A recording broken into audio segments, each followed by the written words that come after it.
Hello students, welcome to Study Spectrum. Students, today we are going to discuss about a new topic, that is variation and proportion, and this topic has been taken from your 8th standard textbook of Maharashtra State Board, and this topic is on page number 61 in your textbooks. Students, our topic is variation and proportion. Let us first discuss about variation. What is variation?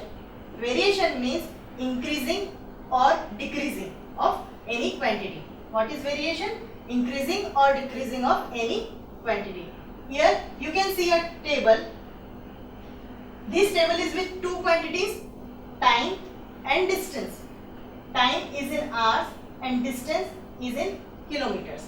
Here, suppose a car is taking 2 hours to complete a distance of 120 kilometers. Then, if it takes 3 hours, then the distance will also increase. It will cover a distance of 180 kilometers. Means here, if the time is increasing, then the distance is also increasing. So, this table is in a direct variation because both the quantities are increasing simultaneously. If we go in detail, here we can see three questions arise. First, what changes we see with the distance increasing and the time? We can answer here if the time is increasing, means here 2 hours, then 3, 4 and 5. Then the distance will also increase. If it takes 2 hours, it will cover a distance of 120 kilometers, and if it takes 3 hours, then the distance will be covered 180 kilometers. Second, what can we tell about the ratio distance to time? What will be the ratio? Distance to time. If we take here the ratio of distance to time, it will be 120 upon 2.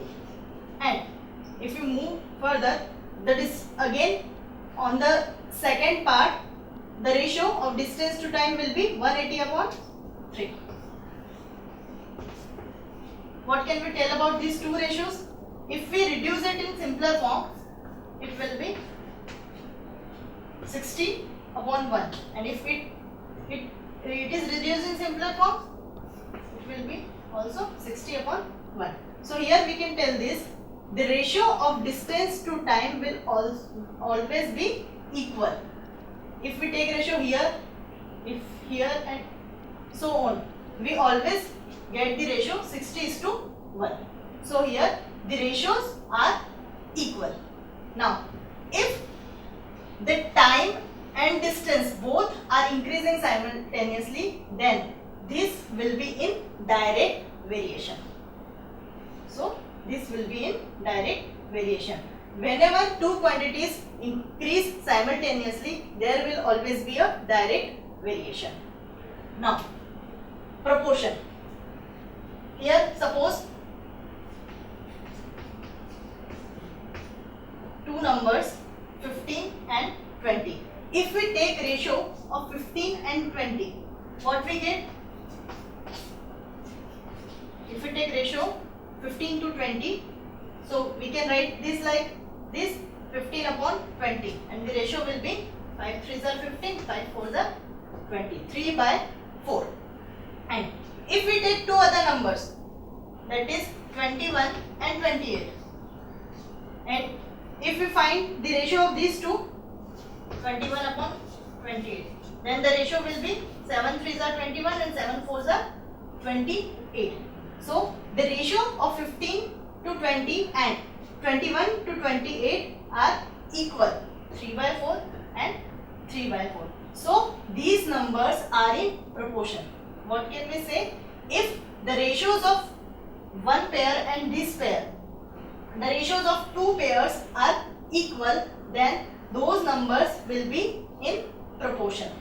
Here, for simple understanding, we can write here, if A, B, C and D are 4 numbers if A, B, C and D are 4 numbers and A is to B is equal to C is to D, means the ratio of A to B is equal to the ratio of C to D, then the numbers A, B, C and D will be in proportion. The numbers A, B, C, D will be in proportion, and this can be written as A upon B is equal to C upon D. If A, B, C and D are 4 numbers and the ratio of A to B is equal to the ratio of C to D, then these 4 numbers will be in proportion, and A upon B is always equal to C upon D. This is proportion. Now let's move to our exercise. In exercise question number 1. In question number 1, it is given that which of the following sets are the numbers in proportion. What is the condition for the numbers being in proportion? If the numbers are in proportion, so the ratio of first 2 numbers should be equal to the ratio of second 2 numbers. If it is so, then the numbers will be in proportion. This is the required condition for being in proportion. So let us find out if the ratio of these 2 numbers is equal to the ratio of these 2 numbers. If it is equal, then these numbers will be in proportion. So here let us take the the ratio of first 2 numbers, 28 and 16. It will be 28 upon 16. The ratio of first 2 numbers.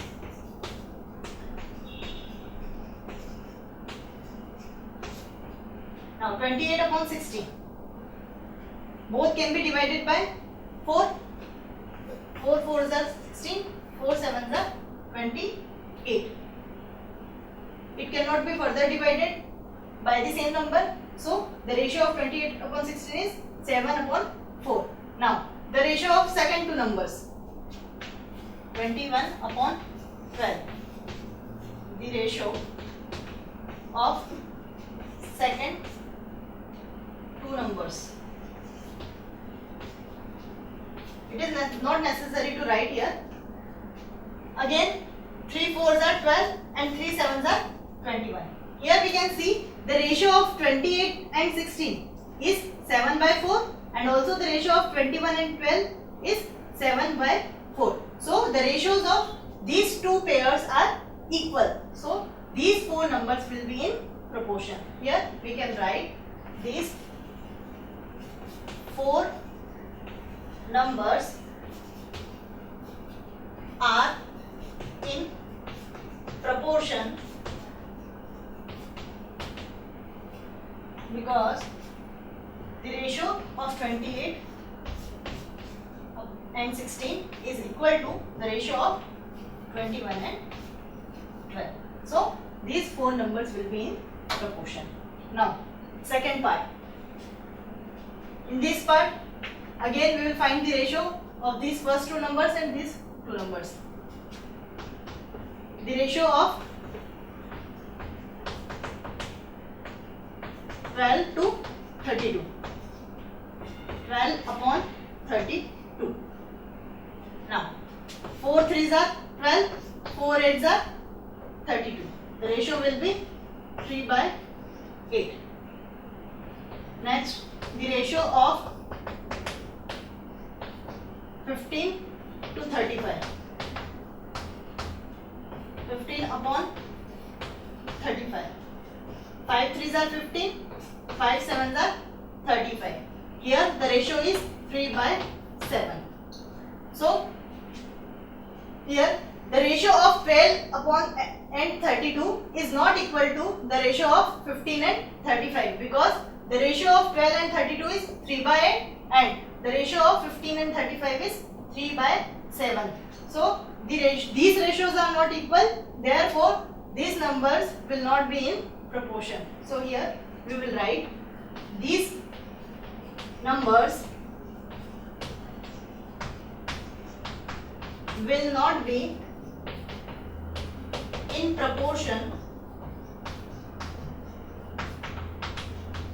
because the ratio of 12 to 32 is not equal to the ratio of 15 to 35.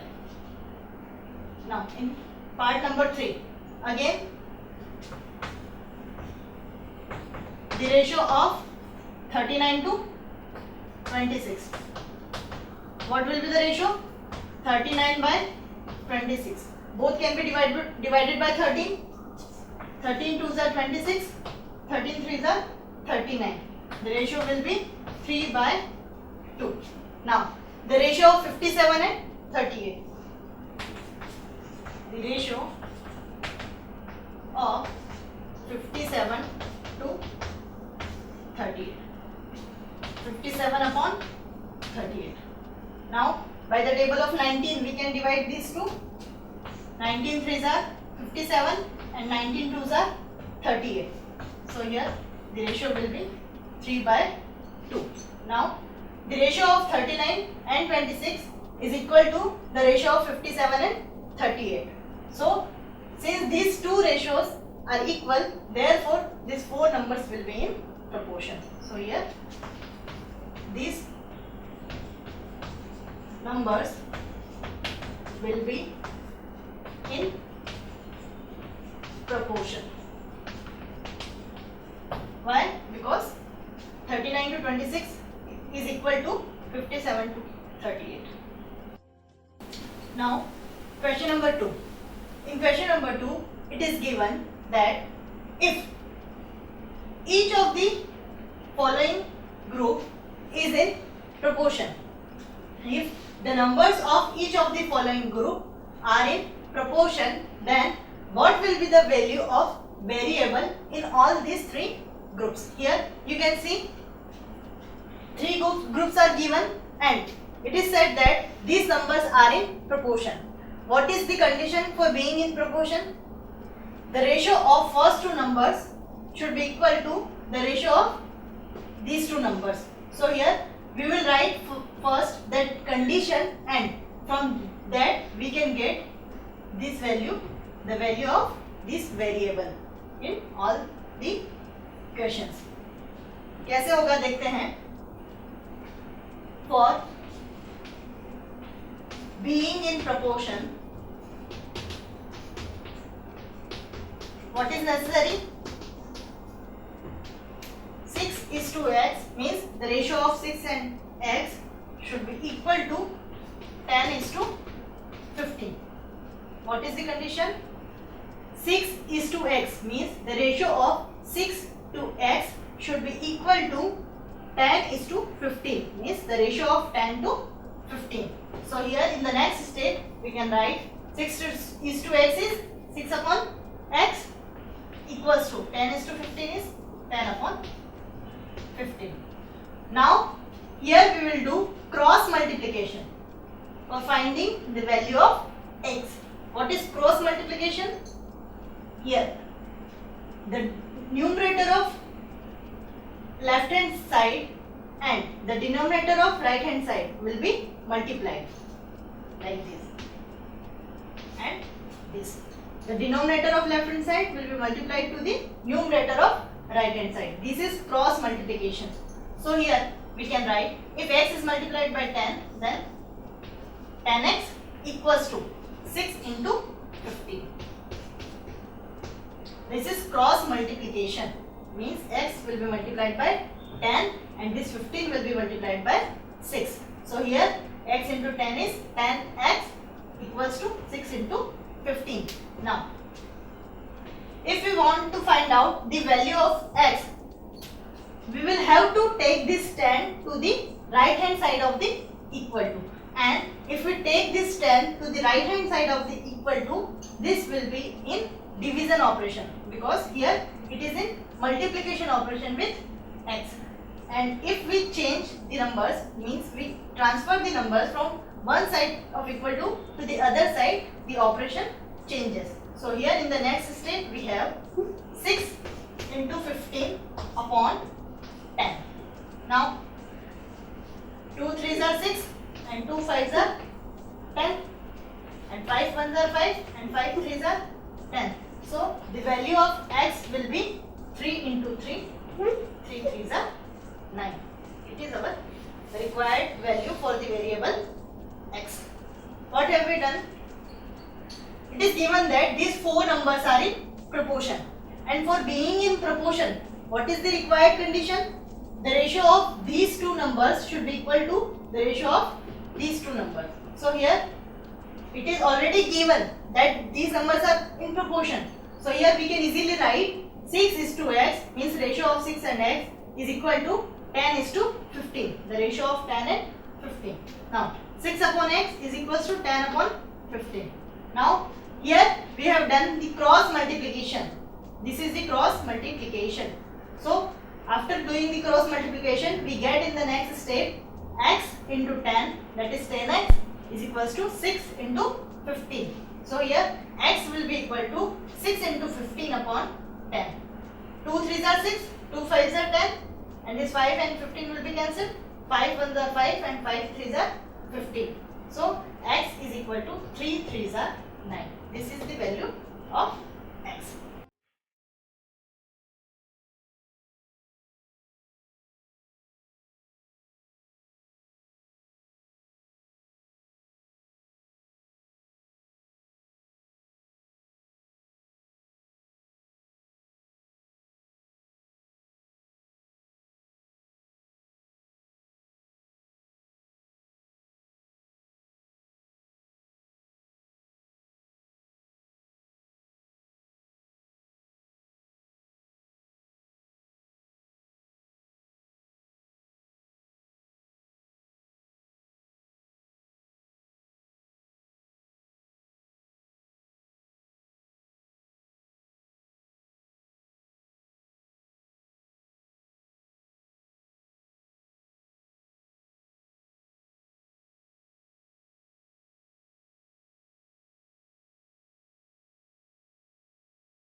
Now see the question number 2.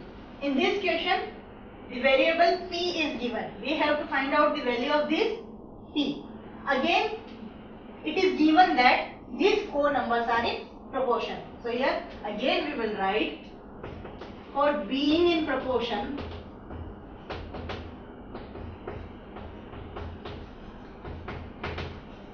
p is to 9 should be equal to 8 is to 6. This is the condition required. Now in the next step, p is to 9 is p upon 9 and 8 is to 6 is 8 upon 6. Again, what will we do? The cross multiplication. This p and 6 will be multiplied and this 9 and 8 will be multiplied. It is not necessary to draw these signs in all questions. You can simply understand here the cross multiplication means these two will be multiplied and this 2 will be multiplied. Now the multiplication of 6 and p, 6p, and the multiplication of 8 and 9, 8 into 9. Here you can direct write 8 into 9 is equal to 72, but for simpler calculation we write it like this, 8 into 9. Now P will be equal to 8 into 9 upon 6. 2 3s are 6, 2 4s are 8, 3 1s are 3, 3 3s are 9. So the value of P will be equal to 4 3s are 12. Understood? Again in this question we have simply applied this condition that if these numbers are in proportion, then the ratio of first two will be equal to the ratio of second two numbers. So here P is to 9 is equal to 8 is to 6. P upon 9 is equals to 8 upon 6. Now cross multiply. P into 6, 6P, 9 into 8, 8 into 9. Now P is equal to 8 into 9 upon 6. 2 3s are 6, 2 4s are 8, 3 1s are 3 and 3 3s are 9, 3 4s are 12. So P is equals to 12. Now in question number 3rd, the variable M is given, and in this question again what is the condition? For being in proportion,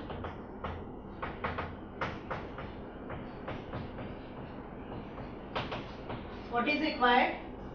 The ratio of 25 is to 35 it should be equal to the ratio of 35 and M.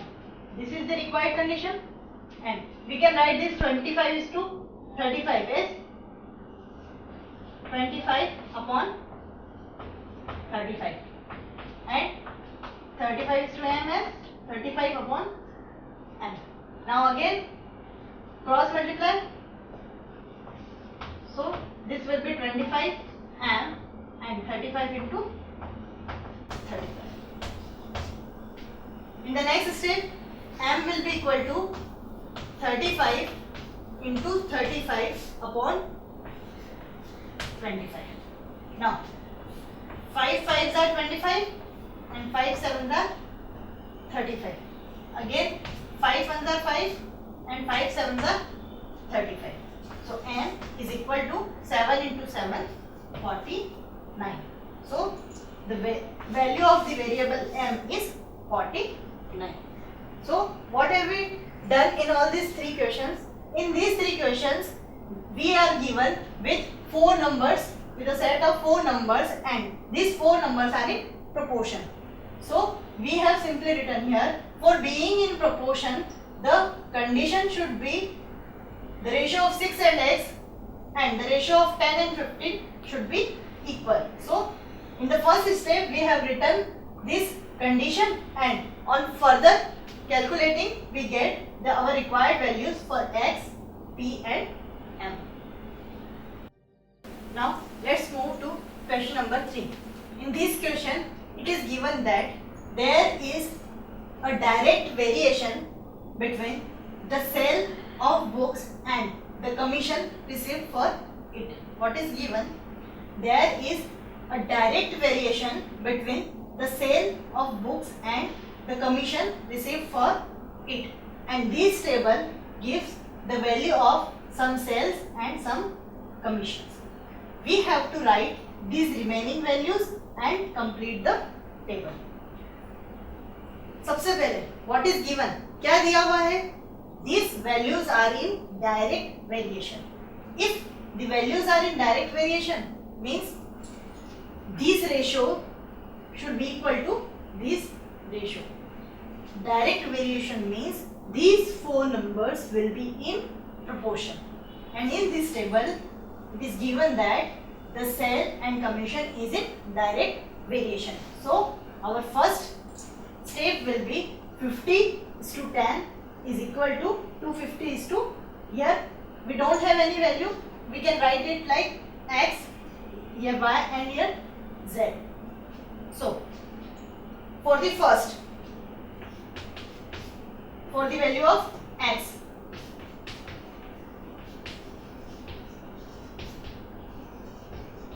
what is x? It is the variable supposed by us. यहाँ हमने suppose किया है कि इधर value आएगी x. Now, for the value of x, 50 upon 10 will be equal to 250 upon x. You can write here a small x for understanding. X, y and z. Now, it is given that these four numbers are in proportion, are in direct variation. So, 50 upon 10 will be equal to 250 upon x. Now, again what will we do? The cross multiplication. So, 50 into x will be 50x equals to 10 into 250.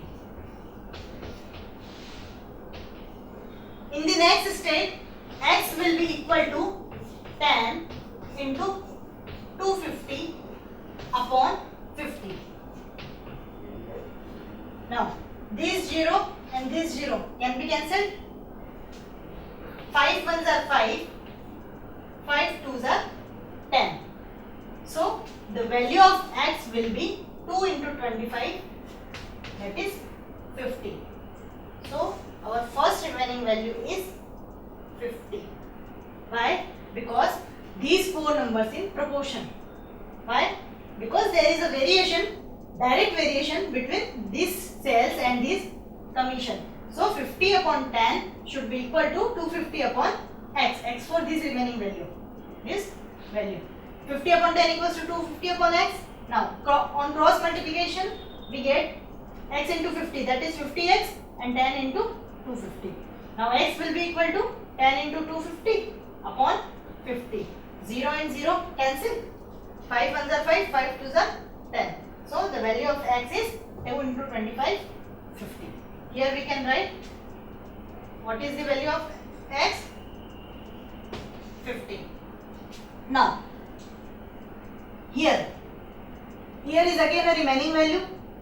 So what will we do? We will again apply the rule for proportion, and that is 400 upon 80 should be equal to this y upon 125. So in the next part, here we will write for the value of y. What are x, y and z? These are variables supposed by us. We have supposed x here and we have found the value for x, and this x is first remaining value. Now y, what is y? For this second remaining value, we have supposed the second remaining value as y. So here we are finding the value of y, and for the value of y, 400 upon 80 should be equal to y upon 125. This should be the condition. Now in the next step, this 400 and 125 will be multiplied, and this 80 and y will be multiplied. Now to find the value of y, we have to isolate this y from here, and for isolating we will have to take this 80 to the left hand side of the equation. So the next step will be y equals to 400 into 125 upon 80, because this 80 is in multiplication with y here. So after going to that side, it will be in division. Now this 0 and this 0 can be cancelled. 8 ones are 8, 8 fives are 40. So the value of y will be 5 into 125. 5 fives are 25, 2 carries, 5 twos are 10, 10 plus 2, 12, 1 carry, 5 ones are 5, 5 plus 1, 6. 5 into 125 is equal to 625. So the value of y, it means the value of second remaining value is 625. So here you can write 625. The fourth cell is 625. Now for the value of z, here for the value of z, what will we do for the value of z? Again the ratio of 625 and 125 should be equal to the ratio of 825 and z. So here in the next step, 625 upon 125 is equal to 825 upon Z. Now in the next step, this Z and 625 will be multiplied and this 125 and 825 will be multiplied, because we are going to do cross multiplication. So in the next step, 625 Z is equal to 125 into 825. Now Z will be equal to 125 into 825 upon 625. Now here we can direct divide this 625 by 125, because 125 5s are 625, and if you are not able to understand it, we can go through the simpler calculation. Means we can first divide it by 5, then 5 ones are 5, 1 remainder, 5 twos are 10, 2 remainder, and 5 fives are 25. Here 5 ones are 5, 3 remainders, 5 six are 30, 2 remainders, and 5 fives are 25. This 125 and this 125 will be cancelled completely, and the Z will be equal to 165. So this Z is the third value for the commission. What is Z? 165. So here we can write the value of Z is 165. क्या किया हमने इस question में? In this question it is given that the variation between the sale and commission is in direct variation. The variation is direct, means if the sale increases, the commission also increases. If the sale of books increases, the commission also increases. So here this table shows us some values of sale and commission, and there are 3 remaining values. We have to write these values and complete the table. For the first value, what is the condition? 50 upon 10 equal to 250 upon x. We have considered this value as x. Now on calculating, we get x equals to 50. In the second part, again the ratio 400 upon 80 and 625. Here we get this value 625, but before this we have considered here y. So 480 equals to y upon 125, and this y will be equal to 625. So here 625 comes. Now in the third part, the ratio of these two will be equal to the ratio of 825 and z. Here we have considered z for the third value. So 625 upon 125 will be equal to 825 upon z. And on calculating, we get z equals to 165. So by this way we can find out the remaining values in this table of sales and commissions.